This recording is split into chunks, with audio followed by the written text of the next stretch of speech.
বাংলাদেশ ভারতের বর্তমান পরিস্থিতি লইলে পররাষ্ট্র উপদেষ্টা তৌহিদ হোসেনে হয়ে আরা বিয়াক দেশ হল সুসম্পর্ক চাই সম্মান সমতার ভিত্তিতে।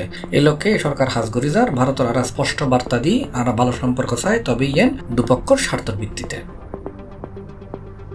আজ ডিসেম্বরের 14 তারিখ শনিবার সকালে নরসিংদী উপজেলা প্রশাসনের আয়োজনে উপজেলার সব সরকারি কর্মকর্তা, বীর মুক্তিযোদ্ধা, জনপ্রতিনিধি, রাজনীতিবিদ, সাংবাদিক এবং সুশীল সমাজের প্রতিনিধিদলের মত বিনিময় সভা তিনি এসব কথা হই।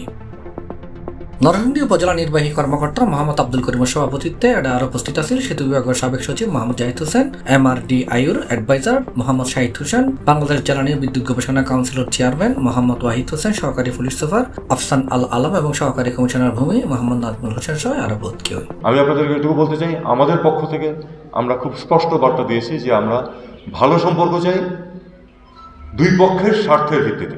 দুই পক্ষের স্বার্থের ভিত্তিতে, দুই পক্ষের স্বার্থই আছে দুই পক্ষের সাথে। সেই স্বার্থ সংশ্লিষ্ট বিষয়াদি নিয়ে আমরা কথাবার্তা বলবো এবং সমতার ভিত্তিতে আমরা সম্পর্ক চাই।